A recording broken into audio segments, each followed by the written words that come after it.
+1 seat വിഷയത്തിൽ വിദ്യാഭ്യാസ മന്ത്രി കണ്ണടച്ചിരുട്ടാക്കുന്നുവെന്ന് മുസ്ലിം ലീഗ് നേതാവ് പി.കെ. കുഞ്ഞാലിക്കുട്ടി. പഠിക്കുക എന്നത് വിദ്യാർത്ഥികളുടെ അവകാശമാണെന്നും ആരുടെയും ഔദാര്യമല്ലെന്നും അദ്ദേഹം വ്യക്തമാക്കി. അദ്ദേഹം എന്താ അങ്ങനെ പറഞ്ഞതെന്ന് അറിഞ്ഞൂടാ. പ്രതിസന്ധി ഉണ്ട് എന്നുള്ളത് എല്ലാവർക്കും അറിയാം.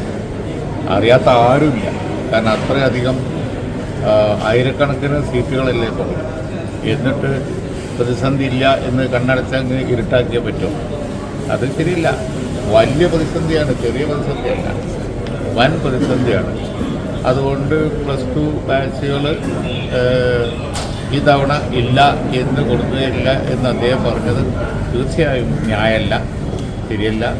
അദ്ദേഹത്തെ ഇത് പറഞ്ഞ് മനസ്സിലാക്കാൻ ഞങ്ങൾ ശ്രമിക്കും. പക്ഷേ അത് തന്നെ അതിൽ ഉറച്ചു നിൽക്കുകയാണെന്നുണ്ടെങ്കിൽ അതിനെതിരായി ഗവൺമെൻറ് കൊടുത്തേ പറ്റൂ. ആ പ്രശ്നം ഞങ്ങൾ വളരെ ഗൗരവമായിട്ടുണ്ട്. നിലപാട് തിരുത്തേണ്ടതല്ലേ? നിലപാട് തീർച്ചയായിട്ടും തിരുത്തണം. ഇക്കാര്യത്തിൽ നിലപാട് തിരുത്തണം. കാരണം അധികം ബാച്ചുകൾ കൊടുത്തേ പറ്റുള്ളൂ.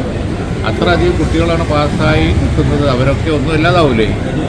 അവരെ ഭാവി ഉറപ്പുവരുത്തി ഭരിക്കുന്ന ഗവൺമെന്റിന്റെ ഉത്തരവാദിത്തം. ഇതെങ്കിൽ പറയുമ്പോഴും നിങ്ങൾ ഉന്നയിക്കുന്നതൊക്കെ രാഷ്ട്രീയ പ്രേരിതമായിട്ടുള്ള ആരോപണങ്ങളാണ്. ഇതിനൊന്നും വലിയ കാമ്പില്ല എന്നുള്ളതാണ് മന്ത്രിയുടെ ഭാഗത്ത് നിന്ന് നമുക്ക് അധികാരം.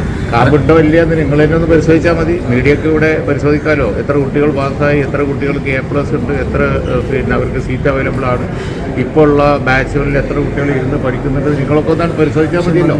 ആർക്കാ ഇതിൽ സംശയം? CCN മലപ്പുറം.